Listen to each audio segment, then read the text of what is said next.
Okay. Ready? Yes, please. Okay. Well, thanks everyone for having me here. It's a rare pleasure for me to do this. So, let me start by with a few jokes. Comedians have a lot to say about bankers these days. Here's one. Hospitals report that the hearts of bankers are in strong demand by transplant patients because they've never been used. A second joke. A young banker decided to get his first tailor-made suit. As he tried it on, he reached down to put his hands in the pockets, but to his surprise, found none. He mentioned this to the tailor, who asked him, "You're a banker, right?" The young man answered, "Yes, I am." The tailor replied, "Well, you don't need them. Whoever heard of a banker putting his hand in his own pocket?" Then third, three jokes. Resolving to surprise her husband, an investment banker's wife pops by his office. She finds him in an unorthodox position with his secretary sitting in his lap. Without hesitation, he starts dictating. And in conclusion, gentlemen, credit crunch or no credit crunch, I cannot continue to operate this office with just one chair. And that's a pretty fair reflection of the public's view of bankers. They're heartless, they're greedy, they're dishonest, and they're sexist too. Or how about this from U.S. presidential candidate Bernie Sanders only last month? Quote, "Greed, fraud, dishonesty, and arrogance. These are the words that best describe the reality of Wall Street today." Regulators and other policymakers across both sides of the Atlantic may not be so impolitic to say such things, but I suspect many of them, and perhaps some of you, believe that as well. However, from my own experience and background, I don't believe that. As David said, I hold a legal degree. I started my career as a commercial litigator in New York, where I dealt with businessmen of various stripes, in particular in real estate. I was then a prosecutor in New York City, where I dealt with all sorts of cases, from rape and robbery to loan sharking and money laundering. I estimate I interviewed roughly 1,000 people in the course of 10 years of investigating and prosecuting. I interviewed police, petty criminals, mafiosi, and ordinary citizens. I then moved to Goldman Sachs to become a compliance officer, and for over 20 years I've advised our salespeople, traders, and investment bankers on how they should act, and I investigated them when I suspected that they were acting badly. As a result, I've learned a great deal about bankers and how they think. I give you this personal background because the picture of bankers that I started with just doesn't match what I saw over those 20 years.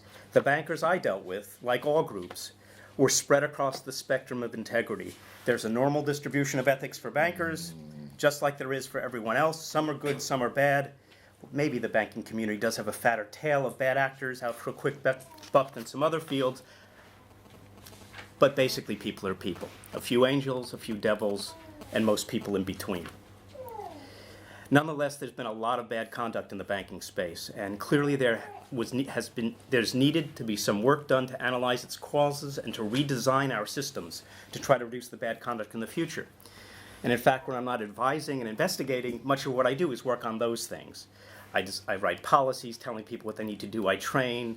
I build preventative controls to keep them from doing bad things. I build surveillance systems and testing. I set up mechanisms in our hiring process to keep the bad actors out. And I advise on compensation and promotion criteria that incentivize the right behaviors.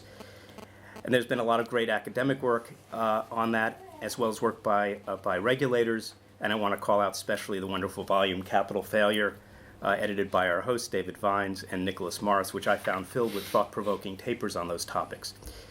But experience taught me that there was one subject that had not received sufficient attention. In the debates about governance structures and incentives, there was not enough focus on ethics. I believe, based on my 30 years in law enforcement and compliance, that every person has an inherent moral compass. Each person really wants to see themselves as good. And if we could tap into that moral sense that bankers, because they're just people, already possess, and show them how that moral sense was relevant to what they did every day, we could enlist the power of each banker's individual sense of morality as a force for good. So each banker would, in her own way, be her own compliance officer. So the first step in doing that was to identify the ethical principles that underlie the banking business, which we wanted them to tie into. Now, being a lawyer by background, I started by looking at the various ethics codes that I thought already existed in the industry, and what I found was not too helpful. This is from the that group of 30 the Banking Culture and Reform piece, which is otherwise a wonderful piece from last year. And here's how they advised people to act. Act with integrity, act fairly, act ethical and within the law. That's the key ethical part of this. That wasn't very helpful. So let's turn to the FCA. You have to act with integrity, act with due skill, care, and diligence, and observe proper standards. That also wasn't very helpful. Then I found what I think is maybe the only existing formal ethics code that bankers have to literally swear to, which is in Holland, the Dutch Bankers Code. And there you see, you have to act ethically and with care and draw a careful balance between the interests of all parties. Now, these codes really don't help if you're trying to decide how to act in a hard case or even an easy case. And they permit different judges applying the code, whether they're the individual banker, their supervisors, or a disciplinary authority, to come to different judgments on the same facts. They provide one of the most minimal framework for conversation to try to resolve those differences. So I decided I needed to look elsewhere.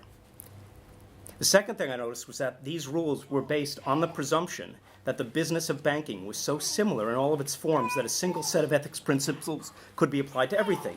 A foreign exchange trader pricing $1 billion worth of sterling to a hedge fund in the midst of a market dislocation should essentially be governed by the same standards of an asset manager entrusted for the responsibility of managing the life savings of an elderly couple. And they were really the same as a loan officer trying to decide whether to loan money to somebody and whether they were good credit or not. And that surely didn't seem right. And I remembered my own CEO, Lloyd Blankfein, a brilliant and ethical man, rarely at a loss for words, rendered speechless in front of the American public when Senator Carl Levin, at a U.S. Senate hearing, accused him of, quote, betting against his clients.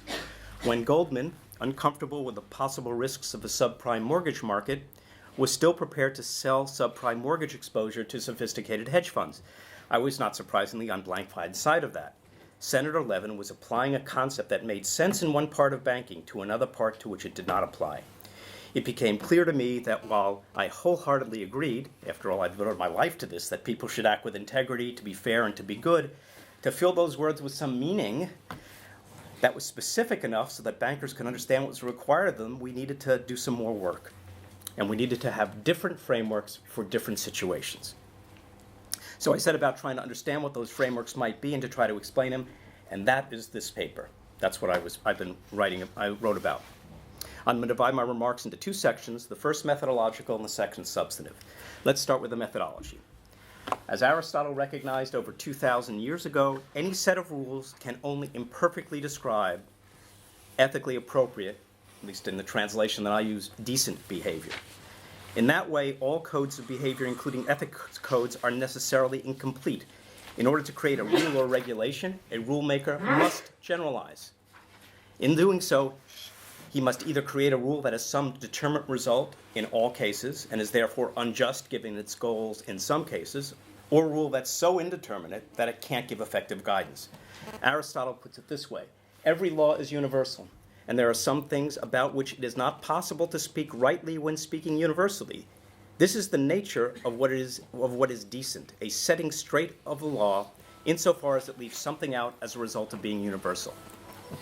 Because of this dilemma, which is inherent in the nature of rules, Aristotle suggests that sometimes the only decent thing to do is to go beyond the words of a rule.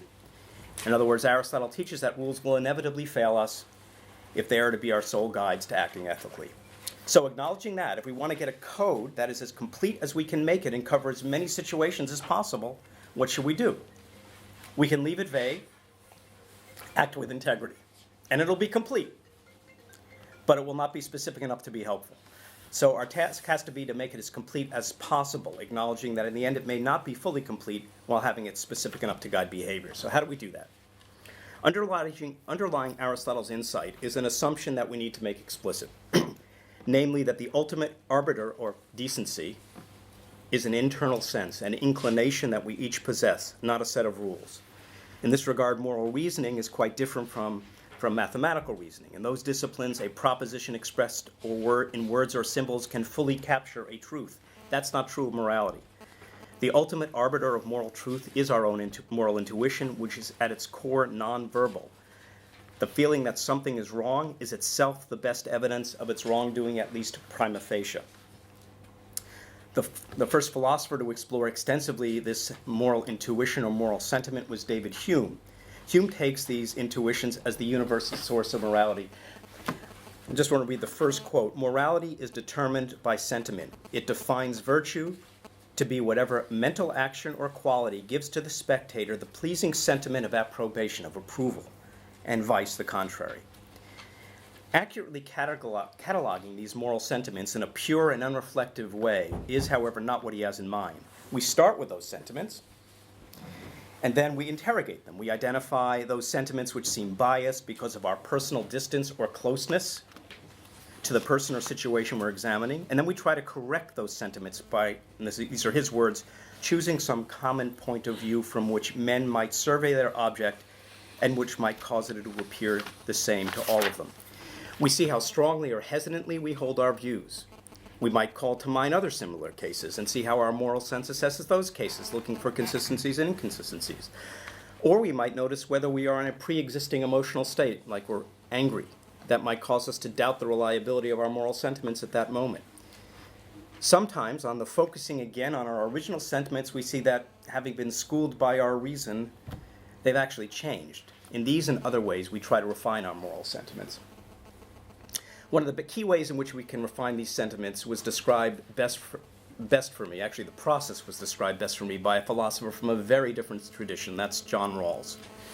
The part of Rawls that I find very appealing is his description of the interplay between ethical intuitions and ethical principles. While we often associate Rawls with the principles he develops in his classic work, A Theory of Justice, the difference principle, or the justice is fairness, Rawls actually himself sees his work as a continuation of the work of Hume and Adam Smith. He describes his project as a theory of moral sentiments. This is a quote, a theory of moral sentiments. These are his words, to recall an 18th century title setting out the principles governing our moral powers, or more specifically, our sense of justice. He can say that because he identified the enterprise of his book as developing a set of principles which, when conjoined to our beliefs and knowledge of the circumstances, would lead us to make these same moral judgments with their supporting reasons were we to apply these principles conscientiously and intelligently. A conception of justice characterizes our moral sensibility when the everyday judgments we do make are in accordance with its principles. In other words, to be a valid moral theory, a set of principles competently applied to specifically morally fraught situations needs to produce the same result as one's considered ethical judgments or intuitions about those situations.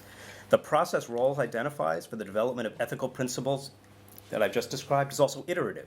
We propose standards which appear to explicate our moral judgments about some situations. Then we apply those standards to new cases and check the results against our judgments. We may find that applying the proposed ethical standard to our new case produces a result inconsistent with our moral intuitions. And as a result, we may need to modify our standard to closely match them. However, equally it's possible that when such a conflict occurs, our belief in the appropriateness of a standard may make us question our own intuitions, and we may actually come to revise them. When through the Socratic process of comparison and reflection we find, and these are his words, principles which match our considered judgments, duly pruned and adjusted, we have reached a reflective equilibrium.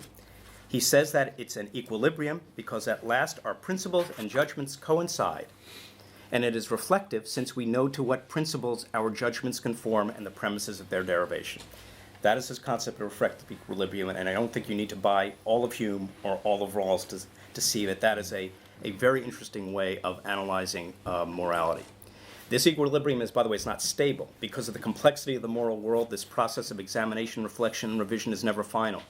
It's always liable to be upset by a new set of facts or a new perspective we bring to an old set of facts, which causes us to judge a situation differently than what our principles would dictate. Rawls recognizes, as did Aristotle, the inevitable incompleteness of any set of ethical principles. He doubts whether a complete theory covering all ethical judgments can be developed, and actually acknowledges at one point that, quote, all theories are presumably mistaken in places, and surely he's right. The process of comparing judgments backed by sentiments with those derived from rules in an effort to reach a reflective equilibrium is the method I find most close to my own moral reasoning, and hopefully you do as well. And it's the process through which I came to the tentative ethical principles which I will now discuss. Okay, let me begin then in the second part where I'm going to try to describe to you some of the key principles that my judgments suggest to me underlie our ethics, our intuitions about ethics in banking. If you suddenly dropped a football you were carrying under your arm, would it be unethical for me to pick it up and run away? The answer to that question depends on the relationship between us. If we were strangers and I saw you drop the football in the street, it would be unethical for me to take it and run. However, if we were playing a game of American football and you fumbled it on a field, it would be perfectly appropriate for me to pick up the ball and run away from you. Indeed, it would feel vaguely unsettling if I didn't do so and rather try to return it to you. The reason is that our moral inclinations are fundamentally dependent on social practices. That is not moral relativism, it's the core of our ethical intuitions. From the time we were small children, we have interacted with others. Sometimes our interactions have developed in such repeated and well-understood ways that they have come to constitute social practices or social conventions governed by explicit or implicit goals, roles, and norms. The violation of those norms can upset our expectations and lead to our condemning the offensive act or the offending actor as unfair or unethical. This is a natural process which Hume identified 300 years ago. He argued that these practices were formed either through conscious agreement or by convention. And he says it this way: if by convention is meant a common sense of common interest, which sense each man feels in his own breast, which he remarks in his fellow, and which carries him in concurrence with others into a general plan or system of actions which tends to the public utility, unquote. And remarkably, this labeling of behavior supportive of those practices as good, and the behavior that's supportive of those practices as good and the destructive as bad, is not just a linguistic exercise. By a mechanism that modern evolutionary biologists are probably best suited to describe, that labeling tunnels its way into our emotional makeup and becomes biologically wired into our sentiments of moral censure or approval. According to Hume, quote, after the interest is once established and acknowledged, the sense of morality and of the observance of the rules follows naturally. Whether one agrees or disagrees with Hume's analysis, there's little question, at least in my experience, that social practices and conventions are associated with deeply embedded emotional sentiments, and sometimes with associated rule sets designed around the proper functioning of the related social practices. It's our acceptance of those frameworks that creates the sense of violation we feel when our settled expectations about how people should act in a particular practice are upset, and those frameworks are really hard to shut off. My claim is that if we build banker ethics codes around those well-accepted social practices, with their associated ethical frameworks, we will have 4 positive effects: compliance, completion, certainty, and consistency. I call them the 4 C's. First, as I suggested earlier, where a code is formulated in a manner consistent with the fundamental ethical institutions that are already understood as undergirding a specific type of banking business, bankers will naturally want to follow the code in order to avoid both the internal discomfort and the potential public condemnation that might attend their acting unethically. Compliance effect. Second, where following a well-formulated ethical code strictly would permit a banker to do something unjust, as it must because it's incomplete, and any ethical rule is incomplete, bankers would be more likely to recognize the result as unjust and act to a higher standard than the rule demands, to act, quote, decently when the rule did not require them to. That's the completion effect.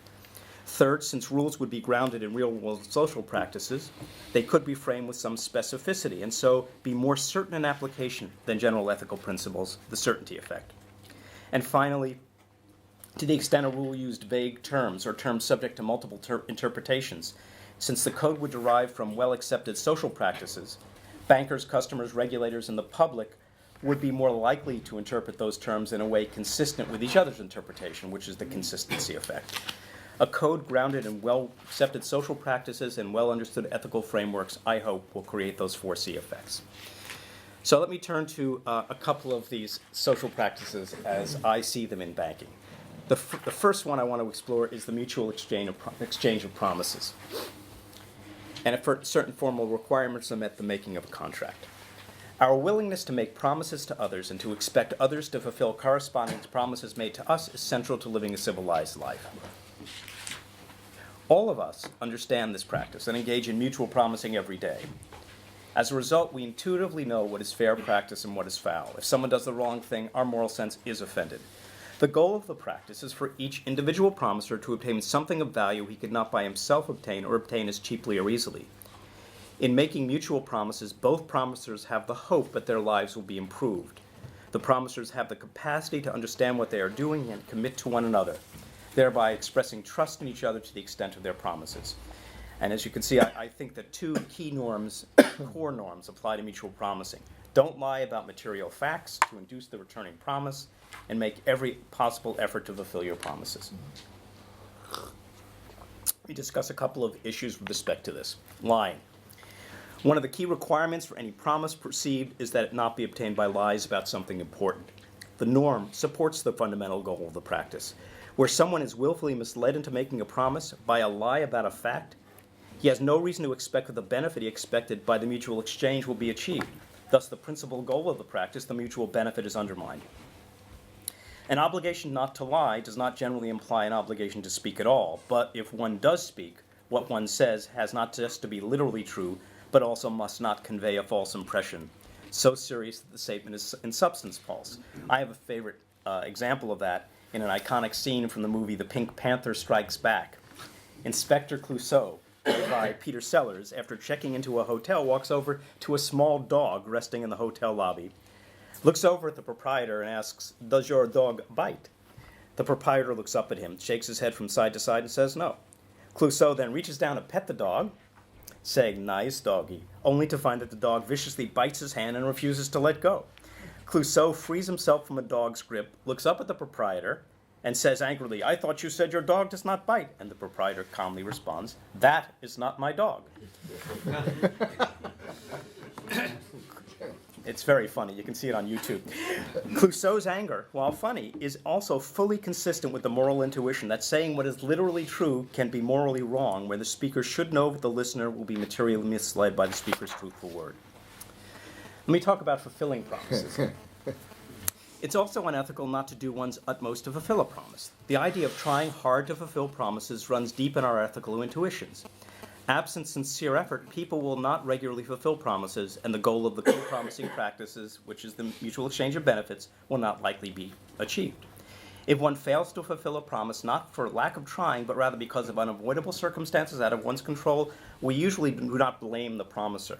If, for example, a company fails to pay its promised bond coupon, and it does so because an economic downturn has so materially impacted the company's profits that paying the coupon would be imprudent, bondholders may be unhappy with company management and may have a legal cause of action against the company, but in the absence of fraud or mismanagement, we don't typically call those managers immoral. However, there are circumstances in which we would blame a diligent but unsuccessful promiser.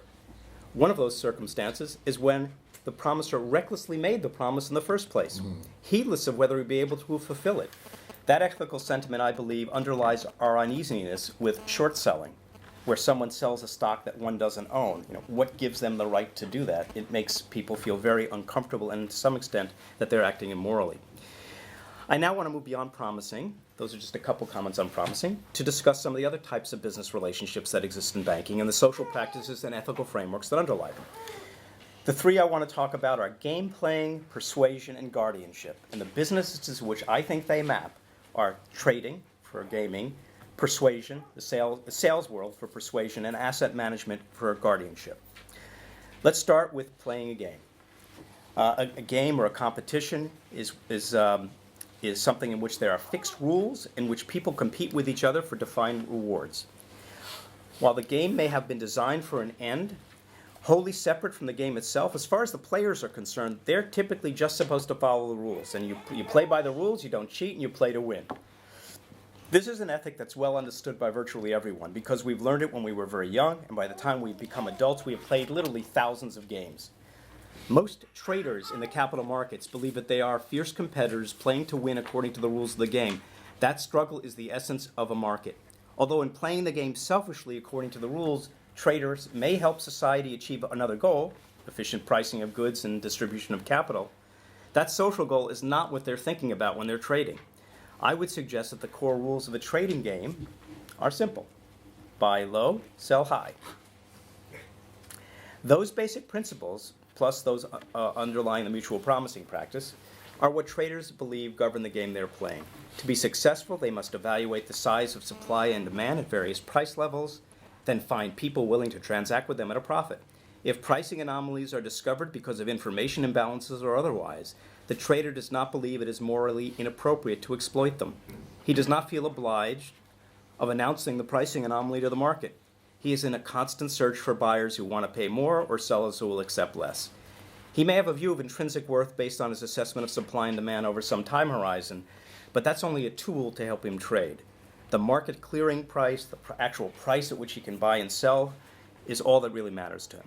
He does not feel it is necessary to declare his own intentions as to how much he wants to buy or sell in the future, at what price, and over what period of time. In fact, lying about future intentions, as opposed to lying about real-world facts, lying about what I intend to do, is often considered part of the game. Being able to successfully disguise intentions is actually considered skillful and not generally considered to be immoral. Interestingly, however, much current regulation governing trading embodies social goals that conflict with some of these principles. And I don't view those regulations as bad ones. However, they are often counterintuitive for traders, and so we shouldn't be surprised or morally outraged that their moral intuitions will not guide them very reliably when trying to understand how to comply with those rules and still be traders. I would point particularly to anti-market manipulation rules and antitrust or competition rules. I don't go into those rules extensively here. I can discuss them with you later. I discuss them in the paper. But in particular, I'm focused on a couple of them. The anti-manipulation rules I discuss in the paper are those designed to smooth market prices so that markets move in a more orderly way, and anti-spoofing rules, which are designed to penalize certain attempts to try to tease other traders into showing their hands. In competition law, I discuss the rules about competitors sharing information. If the goal of each player in the game is to win, and the game is a multiplayer game, sometimes helping another player may be in that actor's best interest. Nonetheless, EU regulators in particular have taken the view that the mere sharing of information among competitors, the phrase they use is making the markets less opaque, violates competition laws regardless of whether they're acting collusively. The point I'm trying to make is not that that's good or bad from a public policy perspective, but that so long as a trader is playing, his moral intuitions are not offended by sharing that kind of information. It's not surprising that in markets where there are many players and no one has ultimate power, many market makers share their views about markets with other market makers. These rules are not effective. These antitrust rules are not effectively policed by the moral intuitions of traders, as they don't derive from the underlying social practice in which the traders are engaged. We should demand that traders follow the rules, and as I said, you can guess, that is what I do all day. But we should not expect our ethics code to be helpful here, and we should be careful about criticizing traders for being immoral, for not being able to police the boundaries of the rules, or for resolving ambiguities in these rules in the same way a regulator might. While there may be important public policy reasons underlying them, our ethical code should do no more than require that orders and trades be real, that traders sell high and buy low, and of course that they fulfill their promises and not lie about material facts. Let me turn to the next practice I want to discuss, which is persuasion, which is probably my favorite in this paper. Persuasion was my wife's description of what this was. I was going to call it salesmanship. But salesmanship is what we're doing all the time. We try to sell or persuade much of our day. From our time as small children, we try to convince people of one thing or another. To buy us a desired toy, that's a form of persuasion. To vote for us for student council, to take us out to a movie. And as adults, the social practice of persuasion is all around us. A large portion of our daily conversations, as well as all sales practices, are designed to persuade. The practice also includes much of the work of politicians, lawyers, journalists, and essayists, who are frequently encouraging someone to believe something. Like gaming, the practice of ethical persuasion is defined by intuitions and rules or principles. Here's my first cut at what those would be. Only sell products or ideas you understand and sincerely believe in. Disclose hidden material biases, and don't lie about material facts. So let me talk about some of these. Sincerity. If a salesperson sells a product he believes defective, that would be unethical. However, if he sells a product that he believes is a good one for the target of his persuasion, I'm going to use the word persuader and target, but does not alert the target to products sold by others that she might like better or that are cheaper, he's not unethical. He does not believe that his persuasion is designed to put the target in the best possible position, but only that it is designed to put the target in a better position. Interestingly, in financial services, The view that the persuader needs to believe sincerely that the product will be good for the client has been embodied in regulation as the suitability requirement. Anyone who wants to persuade someone to purchase a product subject to the suitability requirement needs to believe, based on reasonable inquiry into the client's individual situation, that the product is suitable given the client's objectives. Very consistent with this. Sincerity may not be enough, however, where the persuader does not know whereof he speaks. If a well-informed, truth-telling, and sincere bond salesman persuades someone to buy a product that does not turn out well for the target, we will not likely view the persuader as unethical. They're well-informed, they're telling the truth, and they're sincere. However, if the salesperson didn't understand the product, no matter how sincere he was, we would likely be angry and say he had no business selling the product if he didn't understand it. In this way, a requirement of competence is built into the ethics of persuasion. Implicit in the ethical norms surrounding persuasion practice is the expectation that the persuader has an appropriate minimum level of competence in the topic that's the subject of the persuasion. The persuader needs not be an expert because the practice is based on the ability of the target to think through the issue rationally and choose for himself. But we generally expect the persuader to have done her homework and possess some minimal level of knowledge and understanding. In my moral universe, the level of competence we will demand of the persuader varies depending on how important the matter is to the target and the degree of reliance it is reasonable to expect that the target is placing on the persuader.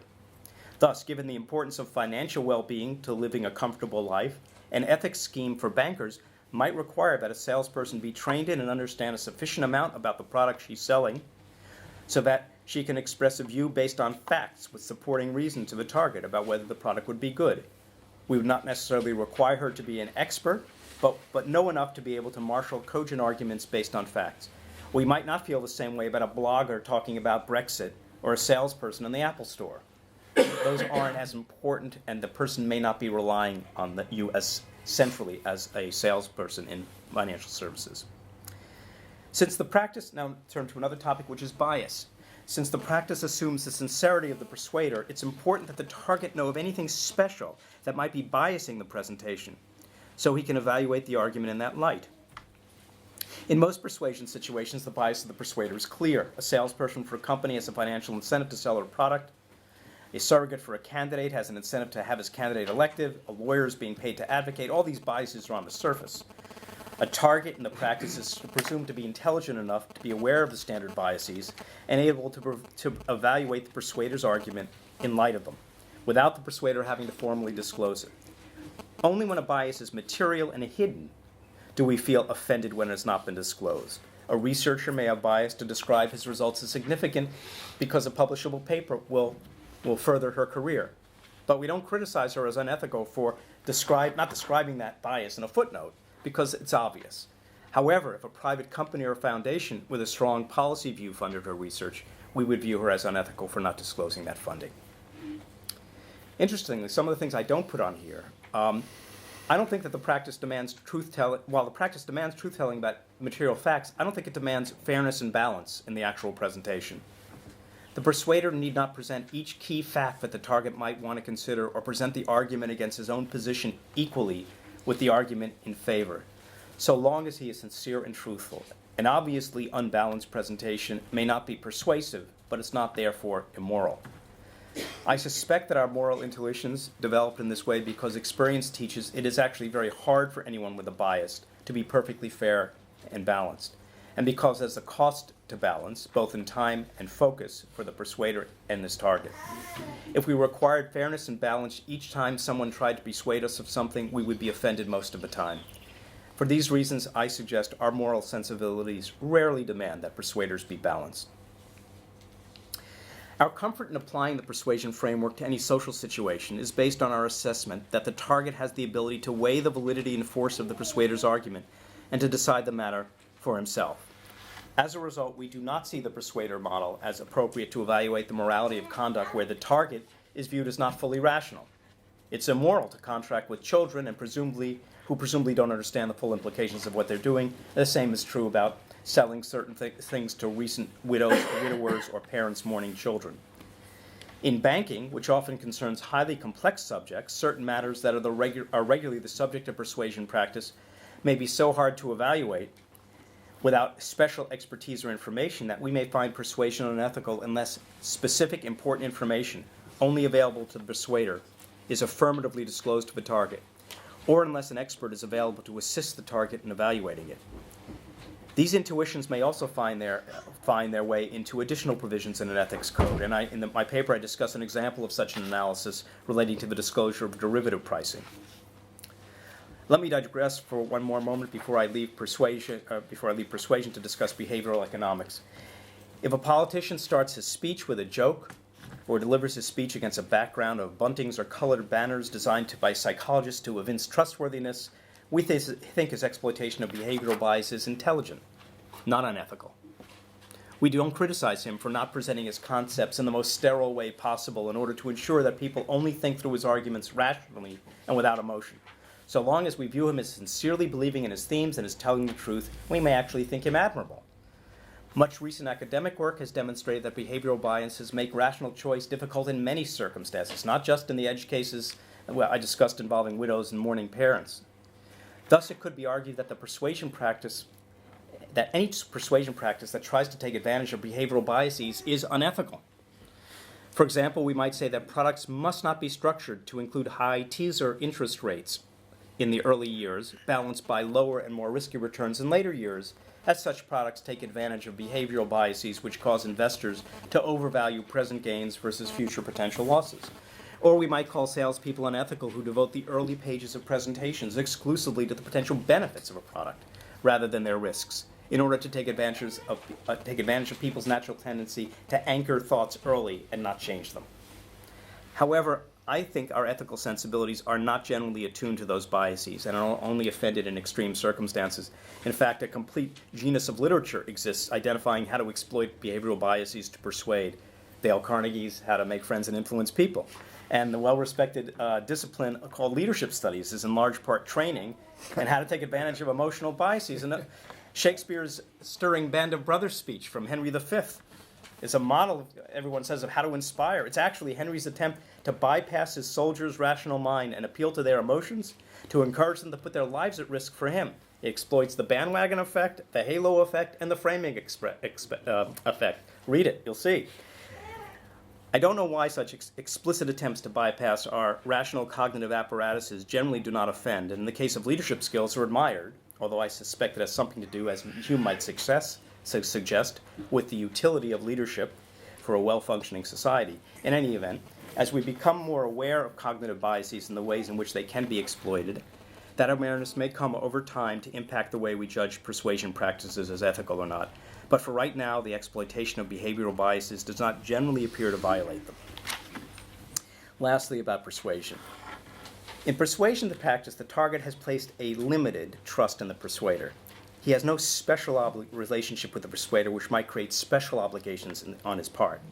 By contrast, if the persuader is a friend of the target, our intuitions might demand a higher standard of conduct. We would expect one friend to sell another friend the best product he's aware of, not just a good one. If the friend learned that a better or cheaper product was available in the market, we'd be offended if he tried to persuade his target friend to buy the less good or more expensive one, even if that product was of good quality and fairly priced.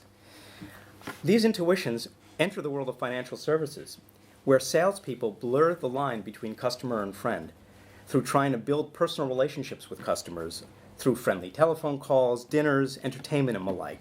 Good salespeople pride themselves on knowing and talking with clients about the client's significant others, children, favorite restaurants, hobbies, and vacation spots, just as friends do. In doing so, they're trying to encourage the customer to trust them specially.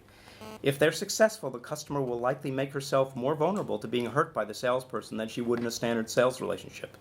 While such a relationship may bring additional business, I think it also creates additional ethical obligations. Let me turn to the last of the key frameworks I want to discuss. The guardianship, in which a person is obliged to act in the best interests of another.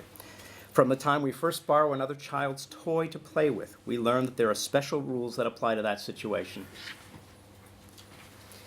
I become a guardian for something belonging to another. I must treat that toy differently from the way either I treat my own toy or I treat anyone else's toy over which I've not been given guardianship.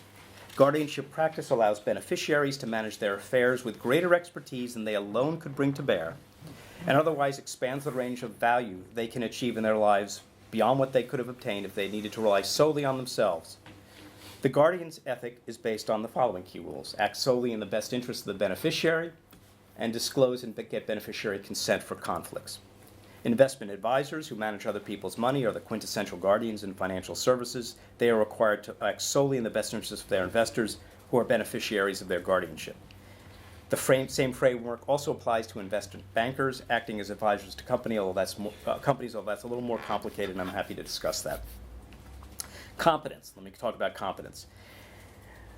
We know about competence being relevant to persuasion ethics. A similar, even stronger ethical demand of competence exists when someone is a guardian, because the beneficiary is relying on the guardian to act in its best interest, and a guardian can't act in someone's best interest on a matter she doesn't understand. Without that competence, she's flying blind. The vulnerability of the beneficiary to the guardian arouses that ethical intuition, and because a beneficiary's vulnerability is so much greater than that of the target in a persuasion practice, we will likely hold guardians to even higher standards of competence than we will persuaders. Understanding and dealing with conflicts of interest between guardian and beneficiary is the most fraught part of this framework. Let's look at a simple conflict of interest. I'm a guardian and responsible to you for purchasing products on your behalf, based solely on my judgment of what's in your best interest. If I receive a commission from the company manufacturing the product for each purchase I make, my judgment may be clouded by the financial interest I have in receiving that commission, and it may be hard for me to know and for you to judge whether I act solely in your best interest in buying that product. Such conflicts can only be resolved by disclosure and beneficiary consent. Disclosure permits the beneficiary to evaluate the conflict and its impact on the guardian's ability to provide fair, unbiased advice. However, where the beneficiary is unable to properly assess the significance of a conflict's disclosure, we may view him as unable to make an informed consent. In that case, the consent would be insufficient to mitigate the conflict, and we would view the conflicted guardian as unethical. A doctor-patient relationship is a classic kind of guardianship in my typology, since the doctor is charged with guarding the health of the patient. If a doctor were to ask a patient to consent to medical tests being sent to a facility that the doctor owns, patient consent might not be sufficient to vitiate the conflict, since the patient might not have the expertise to evaluate the quality of the facility and the significance of the conflict. A doctor who tried to convince the patient to consent to the doctor's using his own facility for the patient's tests might be viewed as unethical.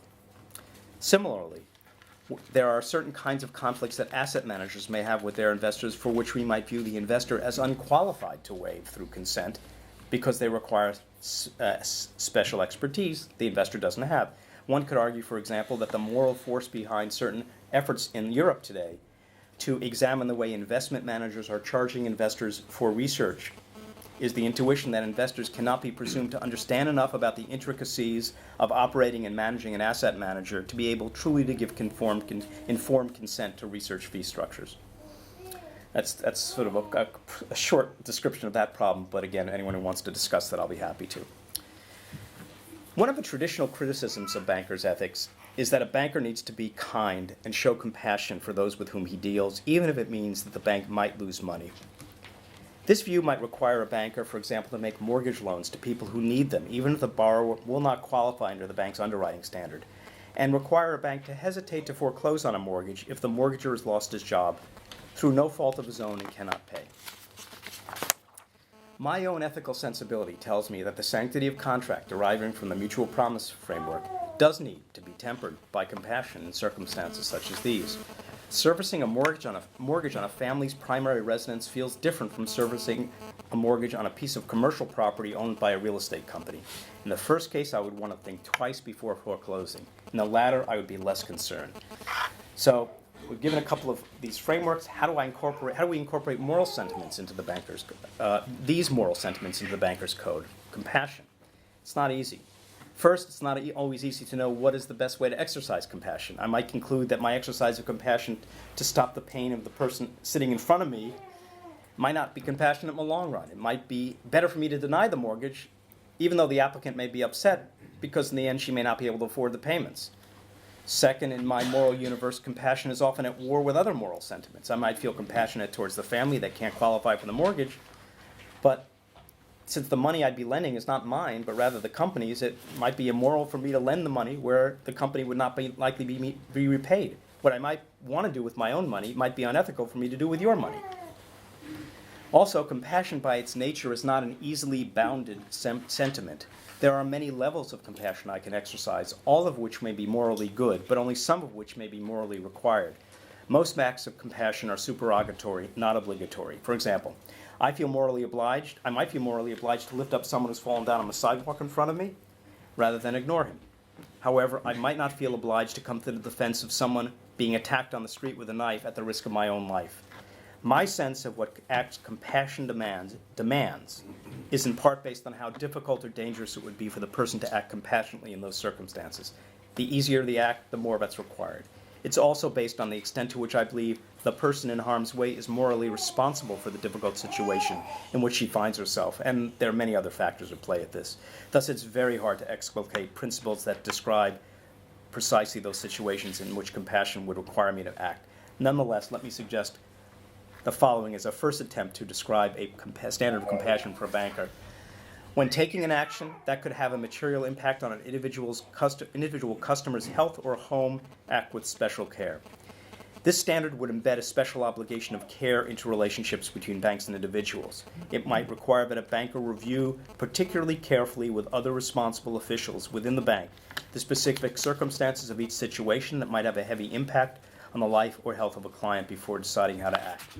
Those circumstances might include the cost to the bank of exercising compassion, other options available to the borrower, alternatives available to the bank, and the responsibility of the borrower for her own situation.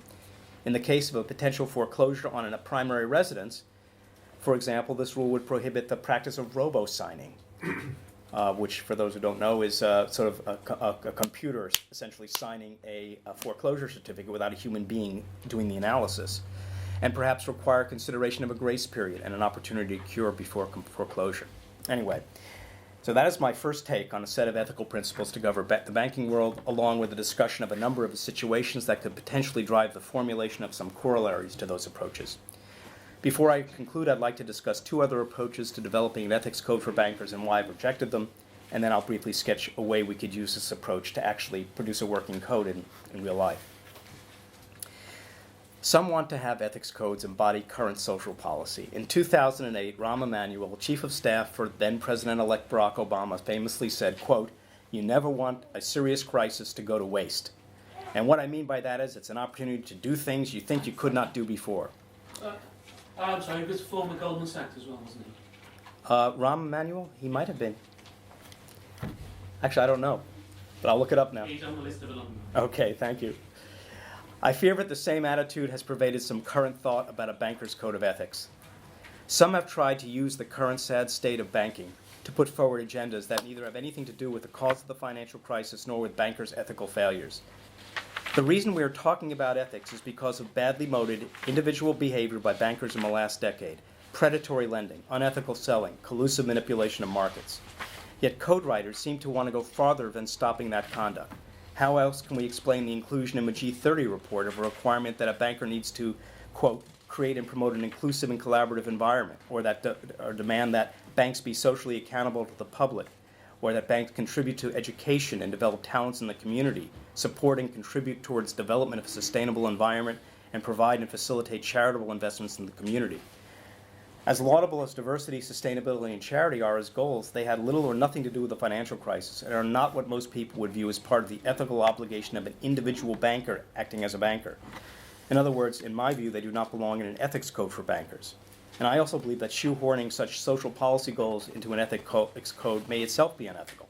First, there are multiple views within any polity as to what a good society should look like, and decisions made by management or an individual employee to further a contested social agenda may disserve some group within the polity or polities in which the banks operate. Where a majority in a democratic society views a business or practice as inappropriate, laws are passed prohibiting or regulating that activity.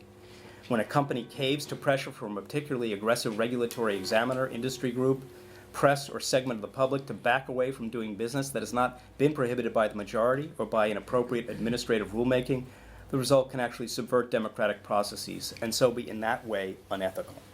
The result can be seen today where banks are de-risking. I know someone who I was talking to earlier is working on a de-risking project for the government. Where banks are de-risking by jettisoning actual or potential customers who need their help because those customers may end up subjecting them to regulatory or press scrutiny. Second problem I have with social goals being part of our ethics code is that I suspect that our process of reflective equilibrium would not likely end in our identifying any of the items on the public's latest social agenda as driving our ethical sentiments, even after reflection. If I'm right, then none of the value we derive from harnessing the power of corrected moral intuition to encourage good behavior, the 4C effects, will likely be present in a purported ethics code based on that agenda.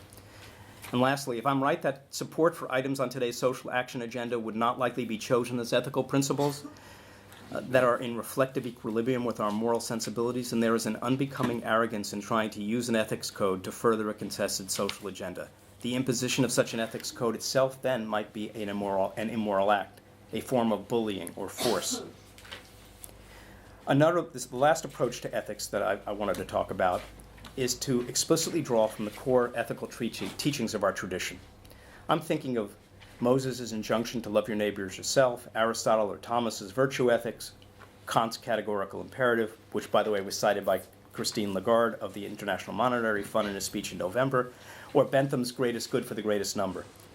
While those principles clearly are in the background, a number of problems arise if we try to apply these principles in a direct, unmediated way to the ethics of the business world. As heirs to the Judeo-Christian, Greco-Roman traditions and children of the Enlightenment, we have grown up in institutions formed by those traditions. Our social practices and therefore our moral sentiments have been molded by those traditions. We've been taught the principles underlying those traditions by our parents, teachers, and religious leaders in our homes, schools, workplaces, and pulpits. Through our growing up in institutions imbued with those values, we've embodied their teachings in the conventions through which we lead our lives, how we treat our friends and family, our charitable lives, the laws of property and contract, etc. In my view, our moral intuitions are thus crucially derived from the lived morality those traditions help create. That being said, those teachings in their purest form, not as reflected through the norms of our social practices, are largely aspirational. They are hortatory. While we may want to aspire to be a fully virtuous person, as Aristotle or Thomas define them, or to turn the other cheek as Jesus taught, or to create the greatest good for the greatest number with Bentham, not to meet those tests does not mean that we are immoral. These ethical systems tell one how to be good, virtuous, and in some cases holy.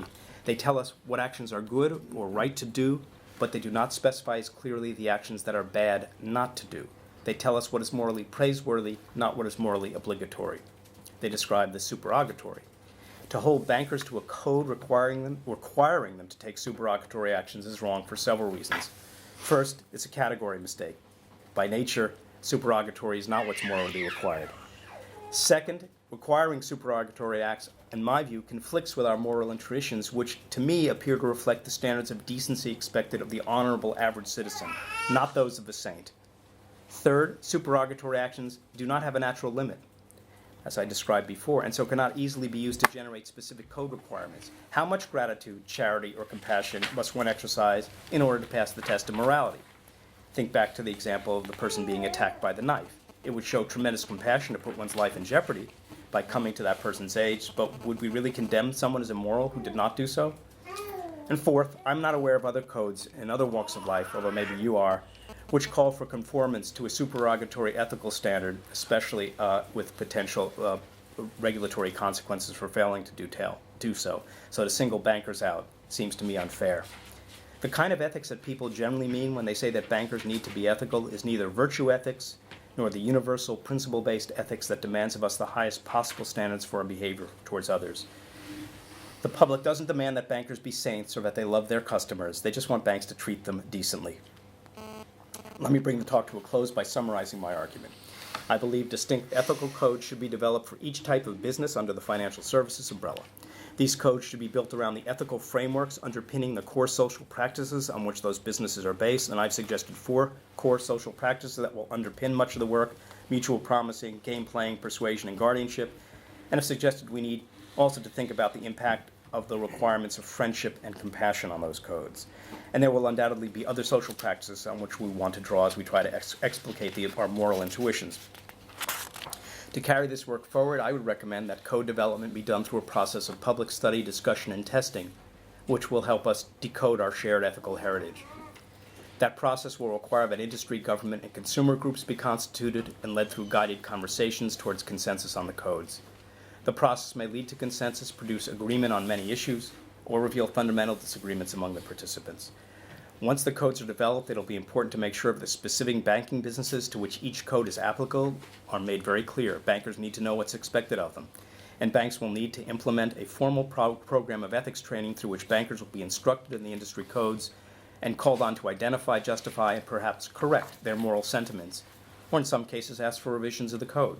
Finally, I'd recommend that each bank set up an ethics panel at which bankers can raise, discuss, and resolve in real time the inevitable edge cases that will occur in the conduct of their businesses. This process should result in a set of living, breathing codes with a mechanism for revision as reflective equilibrium changes. If developed in this way, these codes should be accepted as valid, easily understood by practitioners, and consistent with practitioners' existing moral sensibilities. They will thus, when supplemented by the moral education program described, tend to produce the 4C effects. In another context, the late Norman Barry, a professor of social and political theory at the University of Buckingham, praised a traditional understanding of business ethics in the following words: "There is none of the moral pretentiousness and commercial naivete of those who would urge the social responsibility of the corporation or make business the bearers of the costs of the latest fashion of political philosophy and supererogatory morality. But instead, there is the less glamorous emphasis on the more mundane but absolutely necessary virtues of honesty, fair dealing, respect for contract and property, and the refusal to exploit egoistically and egregiously those informational asymmetries that often occur in business life." That view is one that I hope will guide our code development, because paradoxically, to the extent we can make our codes reflect these, as Barry calls them, mundane virtues, we will have accomplished something far from mundane. Okay, thank you.